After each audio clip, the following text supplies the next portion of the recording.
Olá, excelentes! Como é que vocês estão? Tudo bem? E aí, vocês estão acompanhando aí o caso FGC, Banco Master? O Banco Master vai quebrar, o Banco de Brasília vai comprar ou não vai, o Banco Central não autoriza. E aí, como é que fica, hein? Será que se tiver que pagar todos os CDBs ali do Banco Master, será que o FGC vai passar apuros? E aí, vamos ver isso? Vem comigo aqui. Eu sou o professor Sérgio Pérez e você está no canal Excelência no Bolso, o canal que investe em você.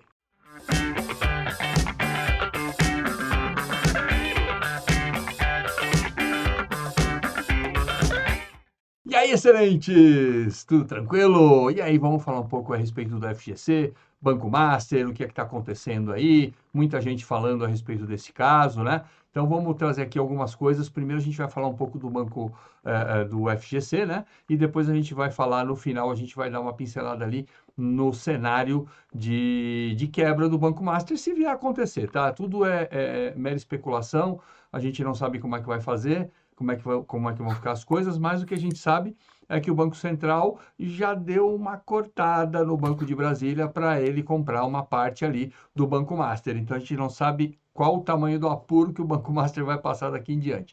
Mas vem comigo que a gente vai falar um pouco a respeito de FGC e um pouco a respeito desse caso também do Banco Master, beleza? Vem comigo. Bora lá, excelentes! Então, vamos lá. Vamos começar aqui pelo FGC, tá? O que que é o FGC? E o que que são essas alterações que o Banco Central aqui, que o Banco Central não, né? Que o Conselho Monetário Nacional aprovou aqui para o nosso FGC, né? Vamos ver o que que muda? Vamos ver o que que muda. O que que será que realmente muda para o investidor, né? Vamos dar uma olhadinha nisso aqui, vamos ficar por dentro aqui das novidades e a galera aqui do canal, os excelentes aqui do canal agora vão ficar sabendo de todos os pormenores aqui desses acontecimentos. Então vamos lá, tá? Então a primeira coisa é que o Conselho Monetário Nacional aprovou aqui uma regra, as novas regras do FGC. Mas vamos ver o que que importa para o investidor e o que que muda para as instituições financeiras, tá? Primeiro, o que é o FGC, tá? Primeira coisa que a gente tem que ter aqui bem claro é que o FGC é uma entidade privada. Então, eu vejo muita gente aí, já vi algumas pessoas falando que o governo vai ajudar, que o governo, porque o governo vai intervir, porque isso, porque aquilo. Não, no FGC não intervém, tá? Porque ele é uma entidade privada, tá bom? Que foi criada para proteger os investidores, tá? Contra perdas em caso de insolvência de instituições financeiras, beleza? Primeiro ponto é esse. E ela atua como uma espécie de seguro, é exatamente isso. A instituição quebrou, você vai receber, mas a gente vai ver aqui que tem alguns limites, tá? Não é, dependendo do que você colocou lá, não é tudo que você vai receber, tá? Então, atua como uma espécie de seguro para depósitos e investimentos em produtos elegíveis, tá? E também a gente vai ver quais são esses produtos elegíveis aqui, tá bom? Ele foi fundado em 1995, tá? E o FGC, né, que é o Fundo Garantidor de Crédito, é essencial para a confiança no sistema financeiro brasileiro, garantindo a estabilidade e a segurança dos investidores. Então, aqui a gente tem um panorama do que é o FGC e agora você entende um pouco melhor do que o que é essa instituição, tá bom? Vamos lá. Mas e o investidor com isso, né? O que o investidor tem a ver com isso? Vamos ver se essas alterações trouxeram alguns pontos muito significativos para o investidor e aqui para os nossos excelentes aqui do canal também. Primeiro, limite de cobertura, tá? Então, o FGC tem um limite de cobertura. Para esse limite de cobertura, para o investidor, não mudou absolutamente nada. Você continua protegido da mesma forma. E como é isso? Você tem uma proteção de R$ 250.000 por CPF, por instituição financeira, tá? Então, você tem esse limite de 250 mil por CPF e por instituição financeira. Mas você tem um limite de 1 milhão a cada 4 anos. E como isso funciona? Vamos dizer que você tem 1,5 milhão de reais investido. E aí você fez a lição de casa e colocou 250 mil em cada instituição. E vamos dizer que você tenha colocado aqui nos que tem cobertura, que é CDB, LCA e LCI. Muito bem. Então, vamos dizer que aconteceu uma tragédia e todas as instituições quebraram. Então, o que que acontece? Você tem 6 instituições com 250 mil do seu dinheiro lá. Beleza? Então é isso. Você tem a garantia de 250 mil por instituição. Ah, então eu vou receber meu 1,5 milhão. Não vai. Vai receber apenas 1 milhão, tá?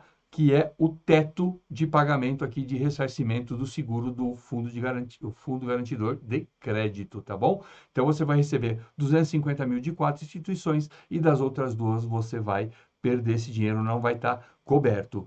Só que, tá? Se por acaso você tiver depois juntado mais 1 milhão, tá? Mais de 1 milhão, por exemplo, nos próximos 4 anos e as instituições quebrarem. Dentro de 4 anos, você não pode usar mais o fundo garantidor de crédito, tá bom? Então, o seu limite de 1 milhão, ele só volta depois de 4 anos. Assim que você atingir o limite de 1 milhão, começa a contar 4 anos para voltar ao seu limite de 1 milhão. Beleza? Então, muito importante isso, tá? Onde há proteção? Eu trouxe para vocês aqui o que vocês mais encontram nas plataformas de investimento, que são os CDBs, os LCIs, os LCAs, né, que são as letras de crédito imobiliário, letras de crédito agrícola, os certificados de depósitos bancários e a poupança, tá? Esses têm cobertura para este limite que eu falei para vocês. Onde não há proteção? Certificados de recebíveis imobiliários, certificados de recebíveis agrícolas, debêntures, ações, fundos de investimento. Então, muito cuidado, tá? Para você não colocar todos os ovos numa cesta só aqui e perder. Naquele caso que eu falei para você que você tinha 1,5 milhão e você tem a garantia só de 1 milhão, o que você poderia ter feito? Você poderia ter colocado 1 milhão em produtos que são cobertos para ter essa garantia e aqueles outros 500 mil ter diversificado em outras formas de investimento, mesmo que não tivessem aí a garantia do fundo garantidor de crédito, mas pelo menos você não perderia todo o seu valor e você teria esses outros 500 mil, você conseguiria tá ele em ações, em fundos imobiliários, em fundos de investimento, teria que ser uma tragédia absoluta para quebrar tudo isso, né? Então, assim, estratégias na alocação para você poder usar o fundo garantidor de crédito, beleza? Tá, e o prazo de acionamento? Tá, meu banco quebrou, o que que acontece? Você vai no aplicativo, no site ou no aplicativo do fundo Garantidor de Crédito, do FGC, e vai preencher todos os seus dados ali para pedir o ressarcimento ali do seu valor. Isso pode ocorrer em até 20 dias, tá? Em até 20 dias, ou pode ser, dependendo do volume, né, do banco, da instituição que aconteceu aí essa quebra, pode ser que isso demore um pouquinho mais, tá bom? Atenção. Quais são os pontos de atenção? E na prática para o investidor, essas mudanças todas, tá? Nada muda com relação aos valores da cobertura, como eu já falei para vocês. Então fiquem tranquilos que essas mudanças vêm mais para regular as instituições financeiras do que para afetar o investidor, tá? Então sempre pensando, esses tipos de instituição estão sempre pensando na proteção do investidor, tá bom? Investir em bancos de conglomerados diferentes para manter a cobertura, tá? Isso é importante porque também ainda não está definido, mas um dos pontos que vão ser colocados aqui é que vão ser 250 mil por CPF por instituição de cada conglomerado. Então, se tiver um conglomerado que tiver 4 instituições diferentes embaixo, tá? Você tem que ficar muito esperto com isso, tem que pesquisar isso para investir em só uma desse banco e diversificar em outras, tá? Colocar em outras instituições de outros conglomerados, para não ficar sujeito a colocar 1 milhão em um conglomerado só, que tem 4 instituições e correr o risco de receber só 250 mil, tá bom? Evitar concentrar investimentos acima do limite em uma única instituição para não perder a cobertura integral. Acabamos de falar, né? Então tem que ficar muito ligado nesse limite de 250 mil nas instituições. Não confiar na proteção do FGC em produtos que não são garantidos como fundo de investimentos ou ações. Exatamente, né? Você não tem como contar, se não tem cobertura, você não vai ter o ressarcimento também. Beleza? Avaliar a saúde financeira da instituição para evitar surpresas. Ah, mas eu tenho um fundo garantidor de crédito lá que me garante o dinheiro que eu tenho. Tá, mas é uma dor de cabeça, é um susto. Você vai ver se vocês estão quebrar, você vai ter que fazer o processo de pedir o ressarcimento, vai ter que esperar isso, tá? Então, assim, pesquise, faça a lição de casa, avalie a situação a saúde financeira daquela instituição, para você não ter que passar por tudo isso. É só para evitar de passar por tudo isso, sabe? Então, é esse ponto que eu trouxe para vocês aqui. É sempre verificar os limites e produtos para garantir a proteção efetiva. Então, assim, você tem que estar sempre olhando a sua carteira ali para ver se você sabe que tem um investimento que ali pode ter uma rentabilidade que pode extrapolar esse limite, você vai lá e deixa ele sempre, já realoca esse valor a mais aí que passou da garantia, realoca numa outra instituição para você estar sempre coberto, beleza? Muito cuidado e tem que ter muita atenção com isso, tá bom? E aqui, para as instituições financeiras, tá? Aí é que vieram as grandes mudanças do FGC. As novas regras sobre os limites de emissões de produtos cobertos, tá? Então, o que que acontece? A instituição antes, tá? Lembrando que tudo isso vai entrar em vigor a partir de junho de 2026 apenas, tá? Até lá, o que a gente está falando aqui pode ser que mude. Nós estamos aqui em setembro de 2025, gravando esse vídeo para vocês hoje, e é um fato, uma regra que vai entrar em vigor só em junho de 2026. Então, vamos ficar atento para ver se vai ter alguma mudança. E se tiver alguma mudança, eu trago aqui para vocês, tá bom? Então, a regra hoje, como ela é? 75%. Então, o banco pode emitir 75% ali de CDBs, de dívidas ali, né? Pagando 0,01%, que é o recolhimento que ele faz para o Fundo Garantidor de Crédito. E é assim que o Fundo Garantidor de Crédito vai realimentando esse fundo para ter mais dinheiro para pagar, se for preciso, né? Para pagar todos esses seguros. Então, em cima do valor total dos CDBs ali, dos produtos que foram captados pela instituição financeira, eles pagam 0,01% até 75% do seu patrimônio, tá bom?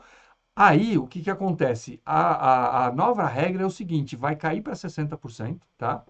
E o que exceder, da mesma forma que hoje, se exceder os 75%, a instituição recolhe 0,1% adicional, tá? Só que para a nova regra vai baixar para 60%, né? 15% a menos, e o adicional passa de 0,1 para 0,2. Então vai ficar um pouquinho mais caro para as instituições, inclusive, captarem acima dos limites. Então, o que eu entendo que o FGC e o Conselho Monetário estão pretendendo com essas mudanças aqui? É fazer com que a emissão seja muito mais cautelosa por parte das instituições financeiras, que eles não saiam emitindo de todo jeito, de toda forma, né?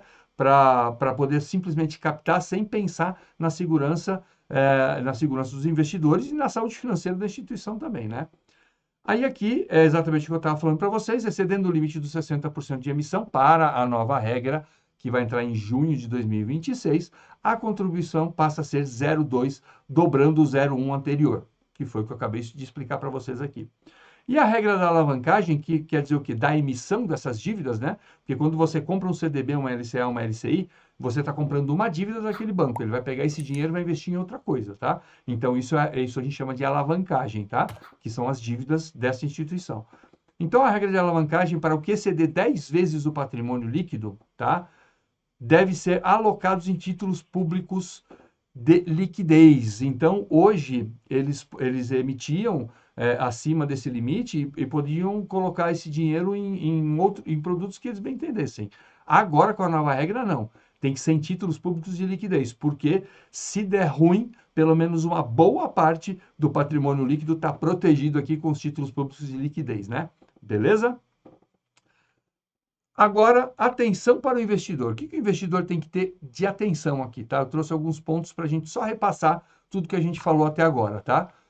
Revisar regularmente a carteira para garantir que os limites do FGC não sejam ultrapassados. Acabei de falar. Fica de olho. Se você sabe que tem um investimento que está ali beirando ali os 250 mil e que ele vai ter uma rentabilidade que possa exceder esses 250 mil, vá lá e faça um rebalanceamento, uma realocação desse valor a mais para manter sempre ali dentro do valor que você está seguro, beleza? Diversificar investimentos entre diversos bancos e corretoras para otimizar a proteção. Também falamos disso, né? Não vai deixar tudo num banco só, porque você só vai ter 250 mil. E também não vai comprar todos os CDBs de um banco só ali, né? Para você achar que você tá, mas eu tenho 250 mil em cada produto. Não é assim que funciona. É por instituição e por CPF. Beleza? Então, vamos diversificar em diversas corretoras, diversos bancos aqui, diferentes, tá? Sempre vendo se ele não é do mesmo conglomerado, tá? Do mesmo grupo, tá? Para você poder diversificar e estar seguro, tá? E manter-se informado pelas comunicações oficiais do FGC e do Banco Central. A partir de agora, você já sabe como funciona o FGC, a proteção, tá vendo tudo que está rolando com o Banco Master, então você não vai ficar marcando bobeira aí. Fica ligado, faz a sua inscrição lá nos canais oficiais do FGC, do Banco Central, e acompanhe as notícias, não só disso, mas você como investidor, é muito bom, é muito interessante, muito prudente que você tenha acompanhamento aqui das principais notícias do mercado e principalmente dos principais órgãos oficiais do mercado, beleza? Então, assim, resumindo, todas essas mudanças visam trazer mais segurança ao investidor e regular a emissão por parte das instituições. Então, vocês viram que tudo que veio, ele veio mais para as instituições do que para os investidores, porém, acendeu um grande alerta para todos os investidores para pensarem com muito mais cautela nos seus investimentos, tá? E não sair simplesmente comprando aquelas ofertas milagrosas, as melhores ofertas do mercado, e de repente correr o risco aqui dessa oferta milagrosa se transformar num grande desastre, né? Beleza? Tá, e tudo que estão falando do Banco Master, e o que pode acontecer com o Banco Master, né? E se o Banco Master quebrar, o fundo garantidor de crédito vai tá em apuros, vai quebrar também? Calma que a gente vai ver isso agora aqui, ó. Os estoques de CDBs emitidos na ordem de 50 bi pelo Banco Master, então ele tem 50 bi emitidos em CDBs que estão rolando aí no mercado, tá? Enquanto a liquidez do atual do FGC é de 114 bi. Então, em setembro de 2025, a gente está falando de uma liquidez de 114 bilhões. Então, dá para pagar os 50 bilhões tranquilo. Vai consumir quase metade do valor? Vai. Mas espera só um pouquinho que ainda vai melhorar um pouco aqui, melhorar para o FGC, não para os investidores, mas olha só. No entanto, é importante destacar que uma parte significativa desses valores referem-se a aplicações acima do limite de cobertura de 250 mil por CPF por instituição. Então, olha só o que está acontecendo aqui. Tem muito investidor que comprou todos aqueles ótimos investimentos do Banco Master, 120, 130, 140% do CDI, só que eles alocaram todo o seu dinheiro lá, 1 milhão e meio, 2 milhões, e vão receber se o banco quebrar, óbvio, a gente tem que esperar as próximas cenas dos próximos capítulos, né? Vai receber só os 250 mil. Então, a gente está vendo que lá tem muita aplicação que está acima do limite de cobertura. Ou seja, os valores superiores a esse limite não serão integralmente ressarcidos. Falamos aqui durante o vídeo, né? Então, olha o apuro que quem está lá com mais de 250 mil reais e que quem está lá com 1 milhão e meio está passando agora, porque vai receber só 250 mil, porque todo o seu dinheiro está numa instituição só. Então, para o FGC, o que acontece? Na prática, o custo por FGC seria menor do que os 50 bi, porque eles estão dizendo aqui que não vão ter que pagar tudo, vão pagar só até o limite, e tem gente que tem mais dinheiro do que o limite lá. Estima-se que se o Banco Master quebrasse, o desembolso do FGC estaria em torno de 32,2 bilhões, menos da metade da liquidez. Então, olha só, de 50 bi, caiu para 32,2. Então, são 17,8 bi. É isso? Acho que é isso. Se eu não errei a conta, acho que é isso.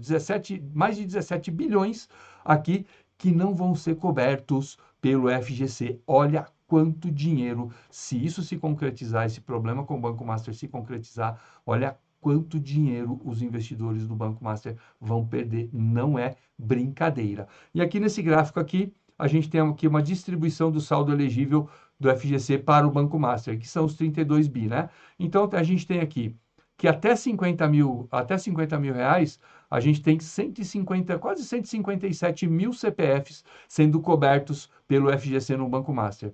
De 50 mil a 100 mil, a gente tem mais ou menos aqui mais de 82 mil CPFs sendo cobertos.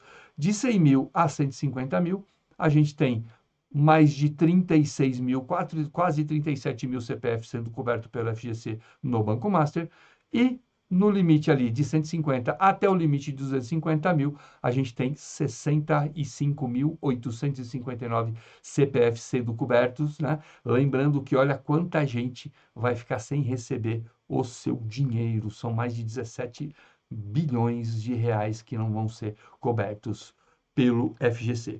E aí, conta para mim, o que você achou? Achou que foi legal? Você conheceu mais agora do Banco Master também, da situação do Banco Master? Conheceu mais sobre o FGC? E aí, dúvidas? Deixa para mim aqui no comentário que a gente vai trocar uma ideia e eu vou tirar as dúvidas aqui para vocês. E havendo mais atualizações ou mudanças nas regras, eu trago atualizações para vocês, tá? Então, olha, e outra coisa muito importante, hein? Se você está aqui assistindo esse vídeo, chegou até aqui, é porque tudo que tem aqui no Excelência no Bolso, no nosso canal do Excelência no Bolso, te interessa e muito. O YouTube te trouxe até aqui porque esse conteúdo é relevante para você. Inscreva-se aqui no canal e ative o sininho para você não perder nenhuma notificação. Beleza? Boas, né? Excelentes. E aí, o que vocês acharam? Gostaram? Espero que vocês tenham curtido. Senta o dedo aí no like desse vídeo aqui. E quem não é inscrito, inscreva-se no canal, tá? Que logo, logo nós vamos trazer outros conteúdos muito, muito interessantes para vocês, beleza? Valeu, excelentes! Um abraço! Tchau, tchau!